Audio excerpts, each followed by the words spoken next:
তো গরিব মানুষ, অসহায় মানুষ মাত্র। তো তারপরে হচ্ছে ছেলে পিলে বললে তো 2 টাকা তো একটা ভিখারির হাতেও দেওয়া যায় না। আর আপনি আমাদের হুজুর জন খাটা হচ্ছে একদিন চলে বা 5 দিন চলে না, এমন করে সংসার মানে খুবই টান টান অবস্থা। তো আপনি এই টাকাটা রাখেন, আপনি এটা রাখেন, এটা দিয়ে আপনি আপাতত। আসসালামু আলাইকুম। আমরা আজকে আসছি একজন অসহায় পরিবারে সহায়তা করতে। হ্যাঁ, যিনি সবচেয়ে ভালো ঝালমুড়ি বিক্রি করতেন, কিন্তু তার অসহায়ত্ব বা দারিদ্রতার কারণে তার ব্যবসাটা হারিয়ে গেছে, এবং তার অসহায়ত্বের কারণে তার মানে তার সবকিছুই আর কি অনেক দারিদ্র। আপনাদের আসুন দেখাই সেই পরিবারটার পরিস্থিতি কেমন কি। আসসালামু আলাইকুম, ভালো আছেন? আচ্ছা। আহ, এই যে ইনি একজন ঝালমুড়ি ব্যবসায়ী ছিলেন, তার পাশাপাশি কৃষি বা খামারে কিছু কাজ করতেন, বা মানুষের জন জন খাটতেন আর কি, কিছু কাজ করতেন। তো কিন্তু এই মানুষটা প্রতি আমি কেন আসছি, এই মানুষটা একজন ভালো মানুষ, 5 ওয়াক্ত নামাজ কালাম পড়ে, আল্লাহর কালাম আছে, দোয়া কালাম পড়ে, এবং তিনি খুব ছোট বাচ্চাদের কোরআন শরীফ পড়াতেও শেখাতেন। মানে এতগুলা ভালো গুণ আছে এই মানুষটার মধ্যে। শুধুমাত্র আর্থিক অনটনের কারণে উনি ঝালমুড়ি ব্যবসা করতেন, যে ঝালমুড়ি ব্যবসাটা ছিল আমাদের বাদিয়াপাড়া বা আমাদের আশপাশের গ্রামের মধ্যে সবচেয়ে সুন্দর, মানে সবচেয়ে সুস্বাদু ঝালমুড়ি, যারা খেয়েছেন তারা জানবেন। কিন্তু দুর্ভাগ্যবশত কারণে এনার এই ঝালমুড়ি ব্যবসাটা আর্থিক অবস্থার কারণে তিনি করতে পারেনি। তার স্ত্রীর অপারেশন করার কারণে তার আরো আর্থিক অবস্থা হয়েছে, আর্থিক আর্থিক অনটন ঘটছে, সব মিলায় একটা বাজে অবস্থা। আসলে আমরা তার মুখ থেকে একটা শুনি যে তার দারিদ্রতা কি সমস্যা বা তার অসহায়তা কি সমস্যা। কিন্তু আপনার মধ্যে এত সুন্দর প্রতিভা থাকা সত্ত্বেও আপনি কেন ঝালমুড়ির ব্যবসাটা বাদ দিলেন? মূল কারণগুলোকে আপনি বলেন। মূল কারণ হচ্ছে যে আসলে আমার স্ত্রী নিয়ে অনেক মানে অনেক জায়গায় কষ্ট বা হ্যাঁ, হ্যাঁ। হয়ে গেছে। তিনি রোগী ছিলেন, তেনার অপারেশন করতে লাখখানিক টাকা খরচা হয়েছে। তো আমার এমন একটা কাজ হয়ে গেল যে আমার স্ত্রীর অপারেশন করতে যে আমার ক্যাশ পাতে হারিয়ে গেল। হুম। ধার করে যেভাবে হোক আমার স্ত্রীর অপারেশন করে নিয়ে এসে আল্লাহর রহমতে এখন মাশাআল্লাহ ভালো। আচ্ছা, আপনার শুনলাম নাকি আপনার মসজিদ থেকে টাকা হ্যাঁ, ধার করে আপনার স্ত্রীর অপারেশন সহায়তা করছে। মসজিদে তো টাকা 45,000 টাকা ধার দিছিল, এটা তো অনেক মানে সবাই জানে। আচ্ছা, আচ্ছা। আর হচ্ছে আমার ঝালমুড়িটা হচ্ছে ঢাকাতে আমাদের গ্রামে আসছিল, হ্যাঁ। বেড়াতে আসছিল। তো একজন বললো যে ঢাকার ঝালমুড়ি পারে না, বাদিয়া পাড়ার ঝালমুড়ি পারে। ঢাকায় কার আসে মানুষগুলা? ঢাকা আছে যে হাবিবুল্লাহর বাসায় আছে, হাবিবুল্লাহর যে ওনার যে ড্রাইভার ওইগুলা। হ্যাঁ ড্রাইভার, ওরা তো আচ্ছা, আচ্ছা। খায়। আচ্ছা, উনিও আশা করি যদি আপনার এই ভিডিওটা হাবিবুল্লাহ ওই আঙ্কেল যদি আপনার এই অসহায়ত্ব কিন্তু আঙ্কেল না খেলেও ড্রাইভারটা খেয়েছে, যাই হোক ওনারই পরিচিত তো ওনারা, আপনিও গ্রামের মানুষ পরিচিত, উনি যদি ভিডিওটা দেখেন অবশ্যই খেয়াল করবেন একটু, যে একটা অসহায় পরিবারকে যদি স্বাবলম্বী করা যায়। তো তারপরেও আপনি এই যে এই ঘরটা আপনাকে কে বলেছে বানাই দিছে, আপনি বললেন সেদিন এই ঘরটা হচ্ছে আমি আরবি পড়াতাম, এটা ছাপড়া ছিল, কাগজের ছাপড়া ছিল। তো হচ্ছে তারপরে এমনকি ছেলেপেলে পড়াতে একজন আসলো, আসে বলছে যে এমন একটা দরিদ্র মানুষ সারাদিন পরিশ্রম করার পর মাগরিবের তিশা তরিক এভাবে হচ্ছে বিনামূল্যে পড়ায়, কোনো টাকা নেয় না। কোরআন শরীফ পড়াতেন, কোনো টাকা নিতেন কোনো টাকা নিতাম না। আচ্ছা, আচ্ছা। তো আমি ছেলেপেলে বললাম, দেখো আসলে আমি তো গরিব মানুষ, অসহায় মানুষ, আমার তো কারেন্ট বিল দিতে আমার খুব কষ্ট লাগে, তো তোমরা 2 টাকা করে দিও। 2 টাকা করে মাত্র।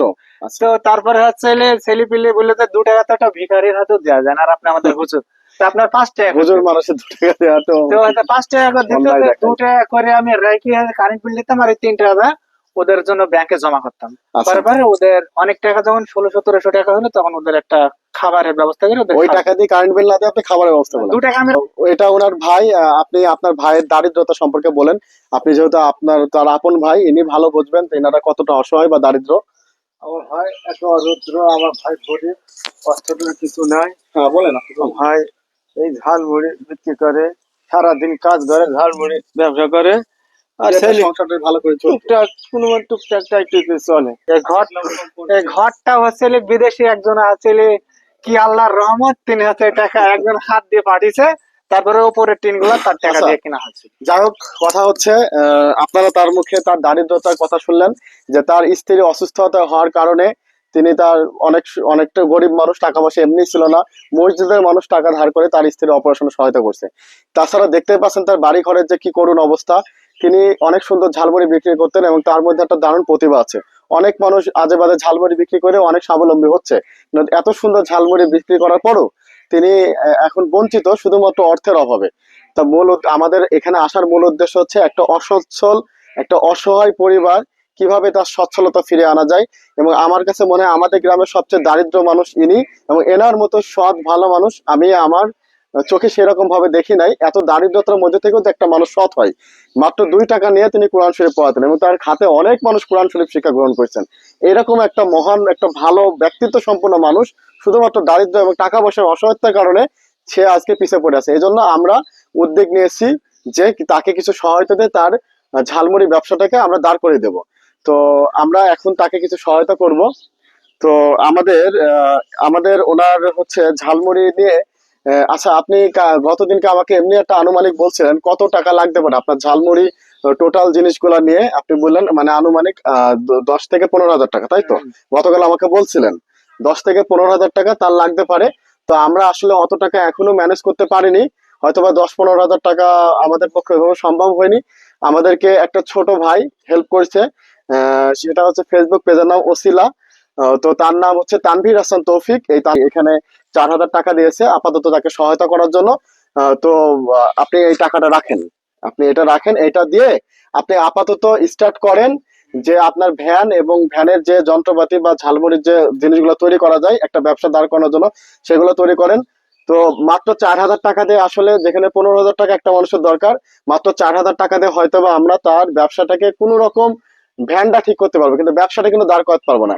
একটা মানুষের ব্যবসা দাঁড় করতে গেলে কমপক্ষে 1 মাসের বা 20 থেকে 30 দিনের পুঁজি দেওয়া দরকার। যে 20-30 দিনের পুঁজিটা নিয়ে সে ব্যবসা করবে, ব্যবসা করে তার সামর্থ্য অনুযায়ী একটু লাভ হবে, সেখান থেকে সে তার পরবর্তীতে ব্যবসাটা আরো রানিং করতে পারবে। তো কিন্তু দুর্ভাগ্যবশত কারণে আমরা অত টাকা পাইনি। তো আমাদের এই যে ছোট ভাই তানভীর হাসান তৌফিক এই টাকাটা দিয়েছে। তো আপনারা যারা যারা এই ভিডিওটা দেখছেন বা যারা ঝালমুড়ি খেয়েছেন খেয়েছেন বলে কথা না, যারা অবশ্যই এরকম অসহায় দারিদ্র, যার মধ্যে আল্লাহর কালাম আছে, ইসলামের জ্ঞান আছে, এরকম মানুষকে দান করতে চান, তো অবশ্যই আমাদের হোয়াটসঅ্যাপ আমাদের কমেন্ট বক্সে আমাদের বিকাশ নাম্বার দেওয়া থাকবে, ওখানে যোগাযোগ করবেন যাতে ওই টাকা আমরা নিয়ে এসে বাকি টাকাটা এনাকে দিয়ে সহায়তা করতে পারি।